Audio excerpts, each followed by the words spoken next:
back into another edition of the Daft on Draft podcast. I am your host, Cory Kinnan. Today we will be discussing the college football playoff bracket. It's out. There's some surprises, and I'm excited to talk through it. And as always, I have Dalton Miller here with me to talk through that. Dalton, I know your Cowboys are playing on the Simpsons cast, and Homer Simpson's out here dropping dimes, and I didn't want to get back to that. But how are you doing tonight? I'm doing fantastic. I had a full day today with my son. I was pulling daddy duty, and Grandpa was around too, so that was nice. But so I got to do that all day. I recorded a bunch of games to throw up on the Patreon, so we will get to the rest of the conference championship games. But I got Week 14 stuff up after having a little bit of a delay on that tape, but had a good, productive day overall. I love it. I had a very busy day at my day job as well. Again, not full time yet in this industry. We are getting there. I have some familial compromises that I have agreed to make in the meantime. But honestly, I work at the Y, and you can't beat 55% off childcare. So I'm not quitting my job anytime soon. But I would love to get that place one day. It's coming. But let's dive into this, man. We had a pretty predictable weekend of college football. I think Clemson, SMU, everybody imagined would be close, and nobody was really surprised if Clemson would have pulled that game out, and they did. I think everybody kind of expected Georgia to beat. I mean, I think people expected that game to go either way as well, and it was close down to the end. A quarterback mid-off, as it was the first time around. Nobody's shocked about Oregon beating Penn State in that game, and I honestly, watching that game, I really thought Penn State left a lot of meat on the bone, and they could have pulled that game out. Definitely. Yeah. But all that to say, no real surprises. But there are some surprises in this bracket. Namely, SMU hangs on and Alabama gets kicked. I mean, I like the decision. I hate it because I do feel still, I'm going to continue to say it until I'm blue in the face, I still feel that South Carolina had the best resume to get into the college football playoffs in the SEC. Mm-hmm. With their wins, with their losses, the way that they are playing right now, I really thought that they had the best resume out of the three SEC teams, and I think it just came down to head-to-head wins for the committee. I'm absolutely okay with Alabama not being in this college football playoff. You would have had SMU, first of all, who lost by 3 to BYU early in the year, and that was their only loss, and that was before they made their quarterback change. So a really good football team there in the ACC. I said last week I thought that one ACC team would make it, and I think for SMU, this is really, really good for them and their future. And we've talked about how fun college football could be if SMU is able to kind of build themselves up to an ACC powerhouse. And I wonder if that had anything to do with this, subconsciously even, for the committee. That's interesting. I want to look up what their stadium capacity is. Like, do they have... They don't have Alabama. They don't have... Yeah, it's only a 32,000 seater. But again, those stadiums can be renovated. And they have a lot of lawn seating. So, yeah, I'm wondering if there's the infrastructure to become that again, and I think probably the stadium is the piece to look at if that happens, obviously. But nothing would be more thrilling than to see the bad boys of SMU come back to life. Maybe a tamed down version of the bad boys of SMU. But I'm happy to get in. Their quarterback Kevin Jennings is a lot of fun to watch. He's an athlete, dude. He can move in the open space, in the open field. So, but as it sits, as everybody predicted, your first round buys are Oregon as the number 1 seed, Georgia as the number 2 seed, Boise State as the number 3 seed, and Arizona State. Kenny Dillingham's Arizona State Sun Devils are the 4 seed with a first round buy.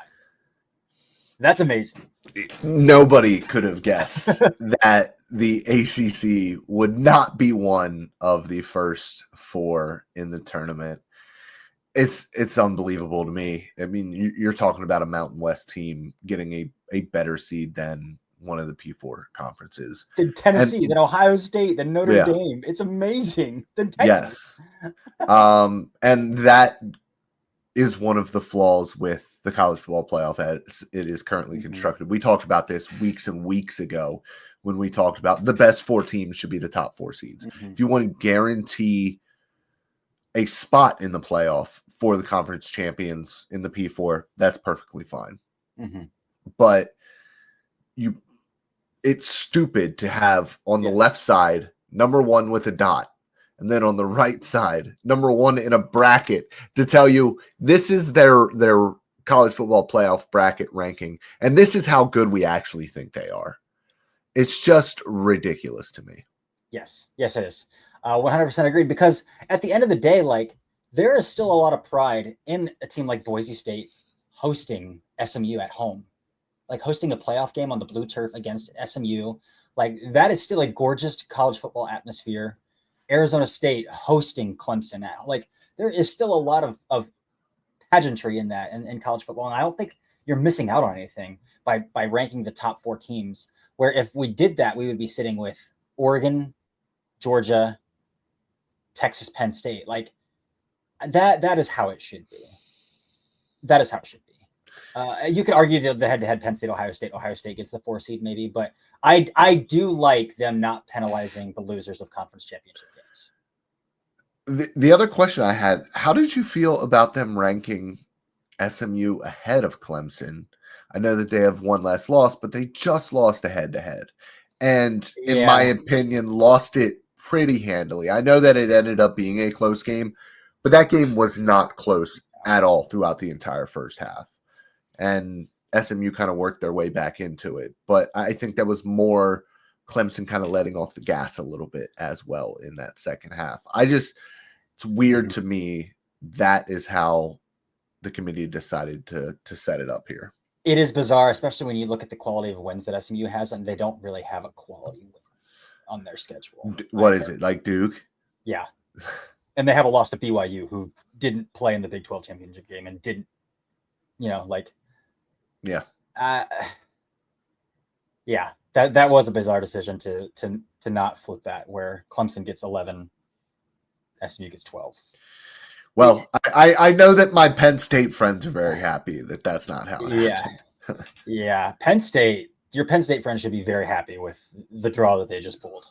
Yes, they could waltz into the semis. Yeah, we were all in the group chat as it was going down, as they were making the decisions, and everybody was very happy about that. What I will say is how big of an indictment is it if James Franklin's this and loses a home game to SMU? Like, can he continue to get away with this? I think Penn State's content with it. I know. He brings them their money. He wins 10 games every year. Like, I think they're cool with it. Like, they're going to get money from playing in the college football playoffs. I think they're just cool with it. I think he's a lifer at Penn State, unless he bottoms out. But again, at least out of high school, he recruits high-end athletes, high-end players. Yeah. The portal has been very miss for Penn State thus far. Unless he completely bottoms out, I don't think he's going anywhere anytime soon. But I also just did think looking at this, did they really penalize Penn State or Texas too much? Not at all. No. I mean, they gave him an extra game, but that's saying you didn't win your conference. You need to play an extra game to get back into. And so I kind of like that version of it. But yeah, this is janky to seed it like this, where the top 4 conference champions get the first 4. I also think they could explore, like the NFL does, reseeding the next round. Yes. Where the NFL says, if a wild card team wins and the 1 seed's still in, that wild card team's got to fight the 1 seed. It doesn't have to be a set in stone bracket. It remains fluid. It becomes a little more complicated because there aren't conferences like there are in the NFL. So you could reseed the entire thing instead of 2 matchups, right? You would have to tinker with the whole thing. But that's the parody of college football. That's what we love about college football, is the parody, is the chaos, is the pageantry. So to me, that's a hell of a lot of fun to do that. Where Penn State's sitting as a 6 seed, SMU beats them, and then SMU has to play Oregon on the other side of the bracket the next week. Like that That resonates with me a little bit, to reseed once you get past that first round. And because what isn't fair, and this is why I think that reseeding the next round should be explored. You put Ohio State and Tennessee and Oregon's crosshairs, and they have been the best team in the country the entire season. You gave them the toughest second round match, the number one seed, the toughest second round matchup. You reseed, they're likely playing Notre Dame, unless an upset happens. Like, yeah, there could be an upset. Then they would get that upset team, and they would deserve to play an upset team, in my opinion. You're putting them up against Tennessee or Ohio State in the quarterfinals, and that feels like punishment for being the best team in the nation the entire season. Yeah, it is punishment. And obviously the committee that's something that they probably thought about, and probably thought maybe 8% of a college football fan would actually think about that. And so you bringing that up, it's the first time that I've really thought about that, because I'm looking at this and I'm like, well, I think Arizona State's a better football team than I thought that they were. Just they're a very well coached football team. That conference championship game, they were absolutely dominant. I watched every single minute of that game, and they absolutely blew the doors off of them. Yes. And so for me, that makes that corner of the bracket really interesting. But I think three of the best 6 teams in college football are all in that top left bracket. Yep. Because at the end of the day, Tennessee might be the best SEC team, or the second best SEC team. Mm-hmm. And then Ohio State they have the head-to-head against Penn State. They have a terrible loss against Michigan, but I still think they're a better football team than Penn State, because even in that Penn State game, although the score was close, that game was not close.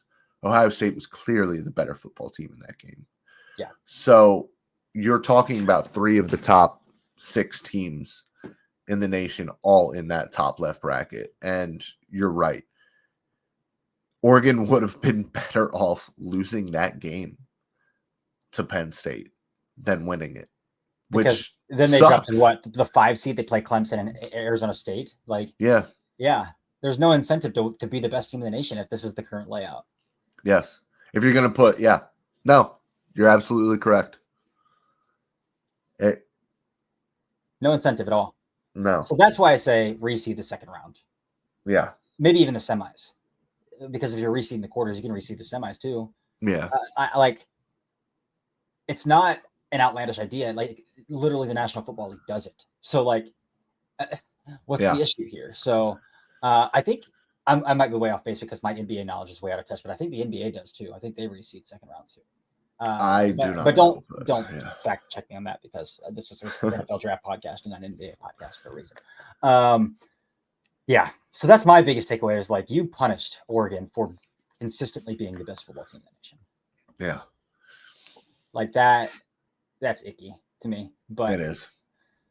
Yeah. Do you want to talk about these games? Do we even need to talk about these games, or should we just pronounce the winner, whoever has more NFL draft prospects?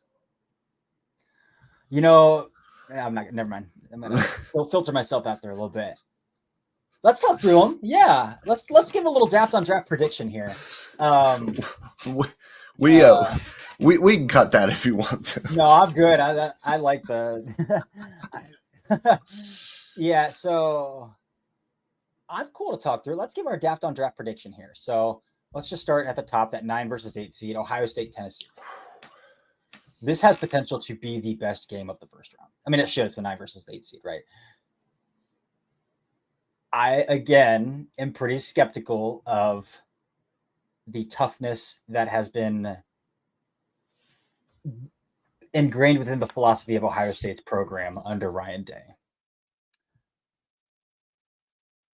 But Tennessee, I also do not feel is a team that has an identity of punching the man across from them in the face.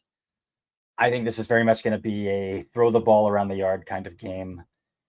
The only thing that Ohio State needs to worry about is they just got the shit beat out of them by 2 NFL draft caliber defensive tackles, and Tennessee has 2 NFL draft caliber defensive tackles as well, and Omari Thomas and Omar Norman Lott. That should worry them quite a bit coming into this game based on how Kenneth Grant and Mason Graham dismantled their makeshift interior. That's what I'm watching out for. At the end of the day, like I think I love Nico. I love the tools of Nico. He has had an abysmal back half of the season for Tennessee. So we'll see how he can kind of buck up in this game. I don't trust Tennessee's offensive line much at all. But at the end of the day, Ohio State's defensive front, which is loaded, was supposedly supposed to be loaded with top 50 prospects, has underperformed most of the season as well. I have a tough time with this one because of that defensive line matchup versus offensive line matchup between Tennessee and Ohio State. I think that defensive front for Tennessee could absolutely wreck this game because you also have James Pierce Jr. on the outside. So dropping back and passing the ball is going to be difficult for a quarterback who really struggled the last time out. So I really think I'm leaning towards Tennessee, even though you're right, Nico, that passing attack has been anemic almost all year. And you talked about the tools for him. He's obviously got high caliber NFL traits, but that passing attack is not there. It's been the Dylan Sampson show from start to finish this year. I do think that is a decent recipe to muck the game up against Ohio State a little bit, play some ball control, spread that team out, and then hope for a big play or two, because I know at least one of those Ohio State corners is prone to a double move. And Tennessee does have speed. And Tennessee has speed on the outside, which really hurt Ohio State secondary in that Oregon game. So I think I would have to go with Tennessee in this one, honestly. I think it'll be close. We'll see which version of Will Howard shows up. If it's the safe and dependable, just play point guard Will Howard that they got for all but 2 games, or if it's going to be all but 3 games. He wasn't great in Penn State game either, but or is it going to be the Oregon kind of boneheaded lack of consciousness, or Michigan just he was shook against Michigan? Like, is that who's going to show up? It's going to come down to a lot there. Man, I think I might take Tennessee too here. Because again, you look at well, how can Ohio State lean in this game?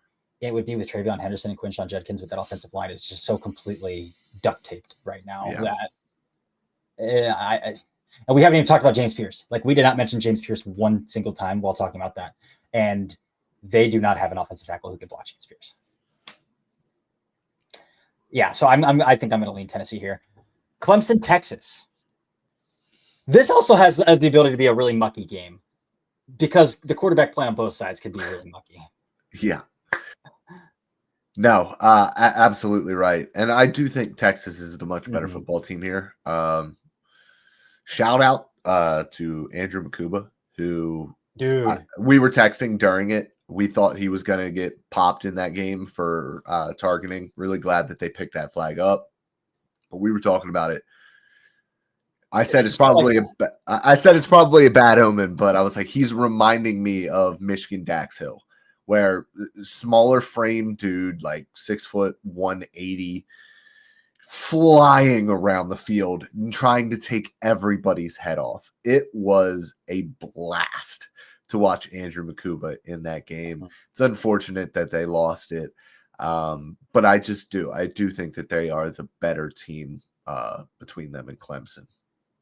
I do too. Yeah, it just felt like the entire second half of that football game was like, number 4 in Texas makes the tackle. Number 4 in Texas makes the tackle. Number 4 in Texas broke up the play. Like, Makuba was the entire second half of the game was like, oh, there he is again. There he is again. There he is again. There he is again. And I was just talking last week about how everybody forgot he existed.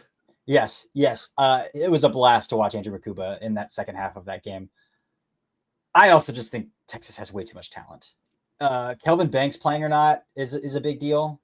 But also Clemson's pass rushers outside their interior is awesome. Like Peter Woods could go first overall next year. Probably not as good. It's a decent. If the tools add up to a second-year leap for the quarterback class the way I think they should, it should be a decent quarterback class. I'll say that. A lot of first-year starters making first-year mistakes that I'm not going to lean too much into until we see it in year 2 and they're doing the same stuff. But they should be able to manufacture touches in this game. We'll see that because Clemson also has really good corners. They've got really good corner play. And that's the strength of Texas right now is kind of that speed on the outside. I think they're gonna they're gonna run the crap out of the football in this game with Weisner, and just let him grind it down because I think at the end of the day they can do that. We'll see what their quarterback situation looks like in this game. They're gonna stick with you, whereas they have the whole time. I don't have any reason to think they won't. Yeah. But Indiana Notre Dame, I think this one's gonna be a dog walk. Yeah. Unfortunately, I think Indiana's shown that they just don't have the horses. As fun of a team they are, as well coached as they are, as in unison, in sync as they are, in all 3 phases of the game, they got dog walked by Ohio State because Ohio State just had the horses. I think we're probably looking at a pretty similar outcome here. Yeah, and Indiana wants to pass the ball, and Notre Dame has the dudes to beat up Rourke in this game and beat up those wide receivers. Yeah. It's I love that. It's my favorite coach defense in college football and to watch really in general, outside of maybe Brian Flores, what he's doing right now. But man, I love how intentional they are with everything that they do in the secondary. I don't think that there's going to be much breathing room for that passing attack. That's how Indiana really needs to move the football. And then on the other side of the ball, you're talking about one of the better running quarterbacks in college football and somebody who we might not love as an NFL draft prospect because of his weaknesses pushing the ball downfield sometimes, or just the sheer unwillingness to push the ball downfield. He's also not somebody who's going to go out there and make a bunch of mistakes and keep Indiana in this football game. So, yeah, you're right. When you have the horses and you avoid mistakes, you should be able to outrun the others. I think they do. Speaking of horses, SMU Penn State. Yeah. I was really underwhelmed with SMU and how they came out of the gates against Clemson. I thought that they looked rattled. I thought Jennings looked rattled by that defensive front. So I thought opposite of that. I thought Penn State offense, it was the best by far I've seen it look this year. And they turned around and they handed the ball off and they saw great success against Oregon running the ball even before Jamar Caldwell went down. So I think they're going to lean on that. They're going to lean on some play action. They're going to get the ball in the hands of Tyler Warren. They're going to throw the ball out of the backfield to Nick Singleton. And it's a situation a little bit like Notre Dame, where I just think that Penn State has the horses that the Mustangs do not. Yeah. I wholeheartedly agree. Again, Aller was bad in that Oregon game, and they still found a way to fight and fight and fight. Like he missed throw after throw after throw. Like dudes wide open on the hashes, running up the hashes, and just missing them, throwing opposite hash, missing them towards the back. Like it was the one out route that was completely uncovered. Nobody was anywhere near him, so it wasn't like a throwaway type deal. He missed it by like 6 yards. Just a quick speed out to nobody. It was that was a frustrating game to watch in a Penn State bar, because I'm sitting there and I'm watching it and I'm like, wow, this team, for as good as Oregon was that night, that offense was keeping up. And if they just got out of their own way and didn't make those stupid mistakes early, those stupid penalties, that we're talking about one of the better games that we've seen all year in college football. So that was unfortunate. It was because I really thought they found something like Singleton. Man, I think they can shoulder a load with Singleton in the playoffs, and I think Andy Klinecki knows that. Obviously, he knows he has two guys. Like his offense is two guys. Yes. He built the whole plan out against Oregon, and for the most part, they were running wild. There were just times when the quarterback couldn't get them the football. This one shouldn't be much of a game. And then getting into the semis, I don't think it should be much of a game against Boise State either. I just don't. Yeah. And I think Penn State should waltz into the semifinals in this bracket. Yeah, I mean, I love Ashton Jeanty. I'm glad we're going to get him against another P4 school, another game against a P4 school. Their entire offense is Ashton Jeanty, and their quarterback is all play action, like based passing. He's not very good. I don't see how they can score 30 points. They couldn't score 30 points against UNLV. Like, I don't think they can score 30 points. No, they probably can't. Not against that Penn State defense. Because even the linebacker play at Penn State is quite good. So you're right, man. I again, another team, the Broncos this time don't have the horses that Penn State does. And that's kind of all it comes down to there. Penn State, despite losing their conference championship game, got the nicest run to the Final Four out of any team in college football. Yep, they sure did. So then we're talking about Georgia Notre Dame in this Daft on Draft prediction here. This is another game where it's really funny. I said Notre Dame IU should be a dog walk because they don't have the horses. I also think Georgia Notre Dame should be a dog walk because I don't think Notre Dame has the horses comparatively to Georgia. Like, Notre Dame doesn't have Joe Alt, Blake Fisher playing offensive tackle for them. Benjamin Morrison's out. I mean, Georgia's wide receivers aren't. I was going to say that doesn't matter all that much because Georgia's the only thing. Catch. So wait, I'm going to walk myself back on this a little bit because is Carson Georgia Beck going to play? Points. Georgia can't score. Georgia can't score points, and Notre Dame's defense will find the football. Xavier Watts will find the football. Carson Beck will put on the green goblin mask and try to give you the football. The end of that first half where he got hurt, both of those interceptions that called back and negated by penalties were atrocious throws. The fumble, atrocious. That was a ball don't lie moment. Yes. Like, he is like, yes, Willem Dafoe in Spider-Man, the Green Goblin mask calling out to him is like Carson Beck in turnovers at this point in his college football career. Notre Dame could win this game ugly. Yeah, I'm going to walk myself completely back on this. They could win this game ugly. Can they score points, though? I mean, they're going to have to ride Jeremiah Love. But can you beat up an interior of Georgia to do that? This game could be like 10-13. Yes, it very well could be. And I kind of hope that it is because I don't think you're getting a 10-13 game in any of these other matchups. No. Tennessee, Oregon. We'll see what happens offensively with Tennessee, but again, they've really struggled to throw the football. I think Oregon probably wins that game like 31-17. Yeah, but what I will say is we did just see Penn State really run it down Oregon's throat. Yeah. And that is something that Tennessee could absolutely do.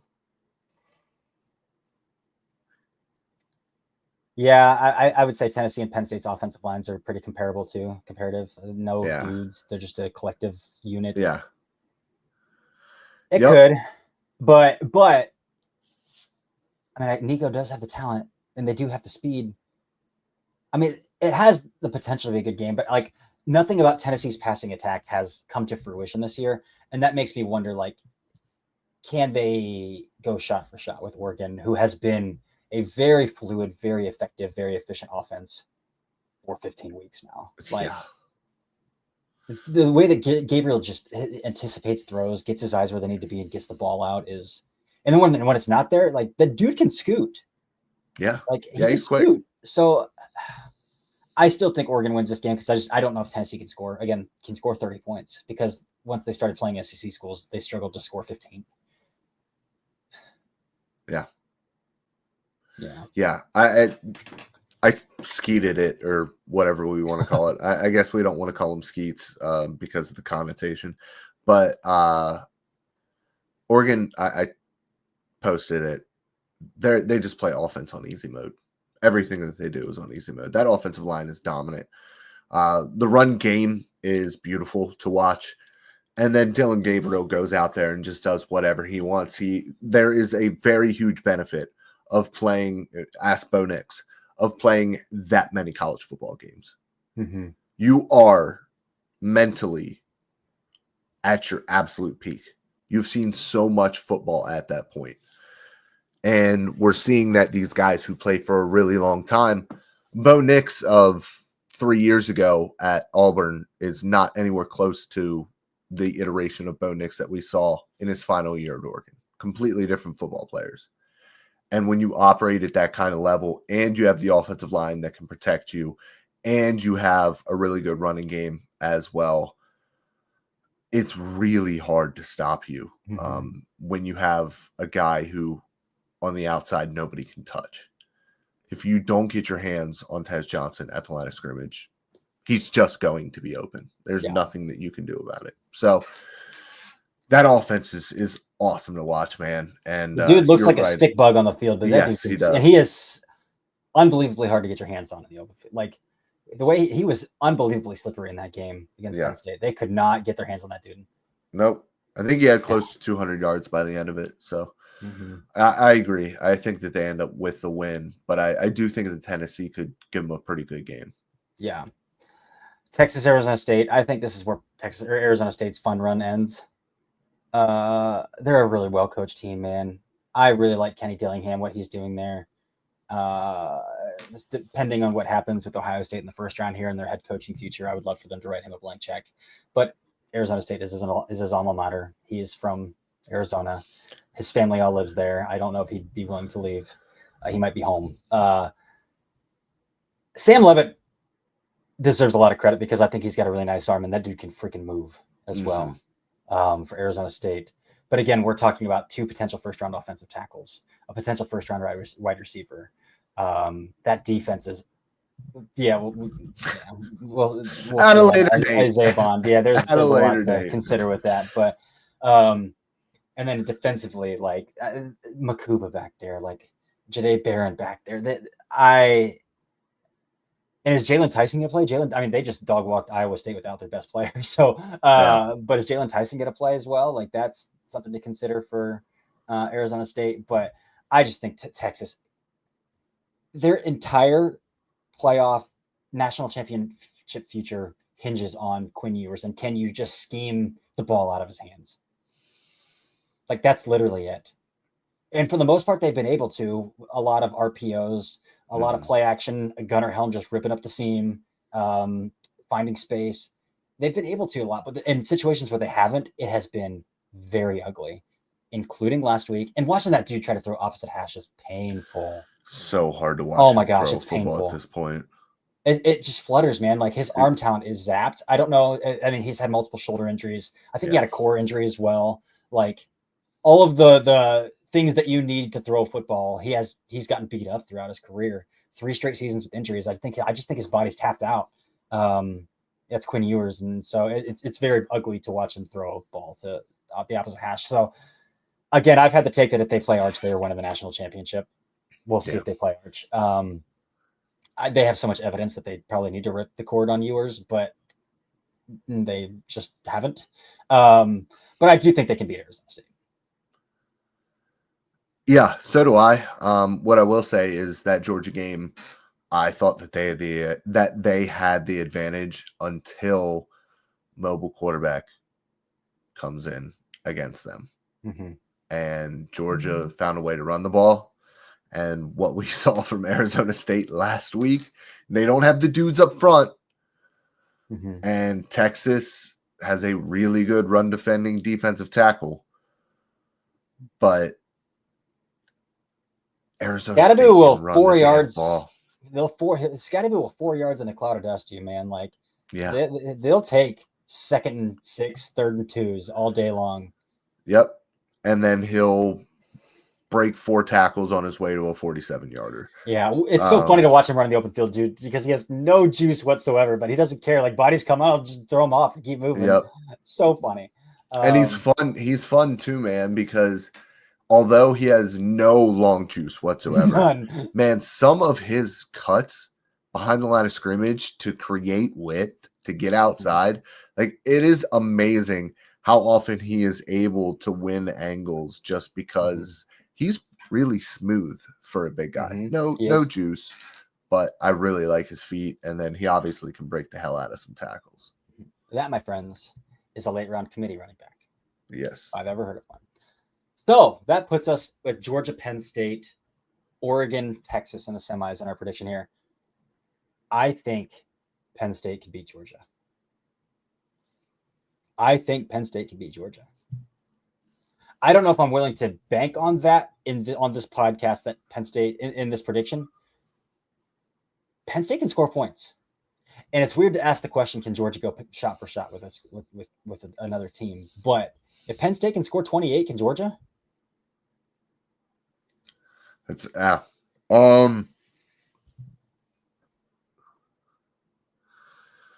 think they could because of their run game. Because I saw Oregon's offensive line kind of bully the Penn State defensive line in that game. Oregon ran the ball really well for the most part. So I would say Georgia has the dogs. They have the worst set of dogs offensively, though, that they've had in a very long time, including an offensive tackle, including against Abdul Carter. Yeah. Yeah. I mean, those offensive tackles are putrid, dude. Yeah, and still, at the end of the day, nobody can cover Tyler Warren. And if here's the thing is, if they really do lean heavily on Nick Singleton and give Katron a third of the snaps instead of half of the snaps, I think that offense could really be dangerous because Singleton is so explosive. He's so violent. And then if you can focus on getting the ball to Tyler Warren in creative ways, my concern as well, though, would be anytime that Drew Aller has faced a defensive coordinator who knows how to install rotations, who knows how to install post-snap dropouts, he looks a bit lost. Last week is a great example about that. I mean, there were some really easy throws that his feet are frantic, and he's not setting his feet, and he's missing bad. And Georgia will do that, and they have dogs up front, and Penn State does not up front along their offensive line. So that would be my concern, is like, is Aller going to look completely shell-shocked in this game? And that could be a case here for sure. Yeah. I would probably still say Georgia, but I do think this game has potential to get wacky and to get nuts. And it feels weird to talk about James. We're talking about James Franklin too. It feels weird to talk about James Franklin potentially coaching a national championship, but I do think that game can get wacky. Yeah, that's because it is weird. Georgia's winning this game. All that time we were talking about that game, I didn't even think about the fact that James Franklin is the coach. I'm taking Kirby Smart and the Georgia Bulldogs. Yeah, and then Oregon, Texas. I think, or I don't think the Texas can keep it. It's so weird. Oh my God. Think about the beginning of the season. Mm-hmm. Think about how you and I talked about that Texas offense and how far that they have fallen, because now it's like, we were talking about Isaiah Bond potentially winning the Blitnikoff. We said, this guy has the scheme. This guy should have the quarterback. This guy should have every opportunity to win the Blitnikoff, and they won't throw the freaking football to him. Yeah. Multitude of reasons there. Quarterback for one, but he's not blameless in any of this. No. But outside of defensive tackle and the trenches, offensive trenches are the strength of Texas. Mm-hmm. Is there anybody on the back end for Oregon that can? I mean, people like Jabbar Muhammad, but that's a day three, just a guy to me, like a rotational day three player. Like, I don't think they have a guy. And Matthew Golden was really good against Georgia. Yeah. Who's the other kid? Ryan Wingo is lethally explosive. Isaiah Bond, if he's on, Like, I don't know if Oregon has the back end talent or the second level. Like, people like the Oregon linebacker, the white kid with the cowboy collar. I can't think of his name, but I can't think of his name yeah, either. people like him, but I think both those linebackers are pretty average football players as well. The other linebacker, Bossa, was a first team off the bus guy, 100%. Looks the part. Mm-hmm. Dude cannot play football. But so that makes me question. Like, yes, Derek Carmen, Jamari Caldwell, really good football players. Texas's strength is the offensive trenches, man. Like that unit has been so good outside of the Georgia game, the first Georgia game, all year long. They've been so good. Cam Williams, Kelvin Banks, Jake Majors, those guys have been so good. I wonder if you protect even you, like, if you protect yours, do they have the guys that can hang on the back end? And I absolutely. I mean, this is a team we were talking about being the best in the nation earlier this year. Yeah, we thought that they had the talent, and it all comes down to quarterback play. Mm-hmm. That's literally the only question mark on Texas's football team. Yeah. They are so rock solid elsewhere. Yeah, everywhere. That is a very good roster. Yep. And then at the end of the day, on the other side, I just keep going back to Oregon plays offense on easy mode. Mm-hmm. Everything. They do. It's so good. And I love Texas's defense. Texas's defense is also a very heavy middle field closed cover 3 match team. And Oregon's offense, with that speed, with their crossing route ability, they love their 3 beaters, is going to absolutely dismantle their cover 3. So Oregon's winning that football game. So that leads us to a little Dan Lanning revenge game on Kirby Smart. He had to take Kirby Smart's shit for however long he coached Georgia, and now it's a little Dan Lanning revenge game here. Can he get the best of his of Mr. Miyagi here? Georgia, Oregon. Again, if this is the matchup, I don't think Georgia goes shot for shot with Oregon. And again, the strength of Oregon or Georgia's team that we have talked about over and over and over again, and the reason they keep winning games are the edge rushers, Jalen Walker, Mykel Williams. Well, guess what? Oregon's offensive tackles are playing pretty good football right now, and they're both going to get drafted. One of them, either this year or next, Connerly could go back. We've had our ups and downs with Connerly, but if he declares this year he's going to go top 50, the traits are there. And he has put together some pretty good tape. Like, Oregon has 2 offensive tackles, NFL offensive tackles. Again, Ajani Cornelius, just a guy, but just a guy at the college level is a good college football player. Like, you don't get drafted unless you're a good college football player.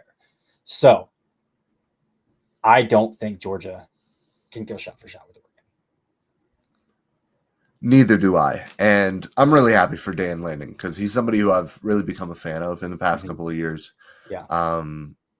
In that Oregon organization. And I'm very just thinking about this as well.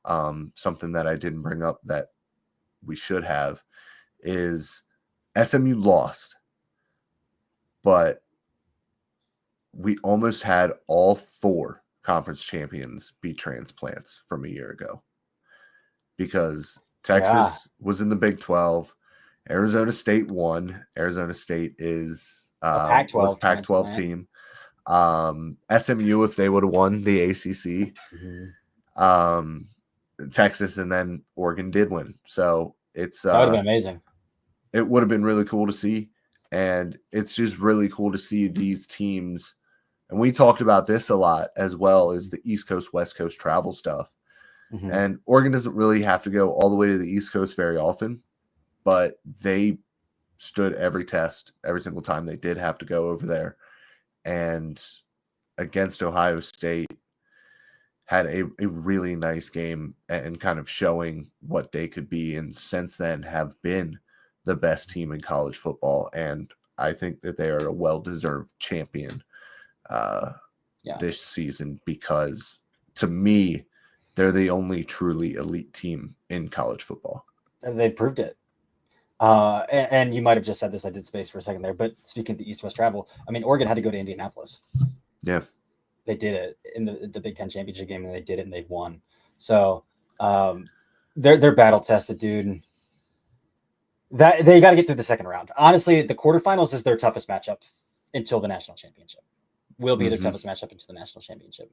Again, absolute wacky format. That's got to change. It has to change. They have to look at this and be like, we can't do this again next year. I hope they do that.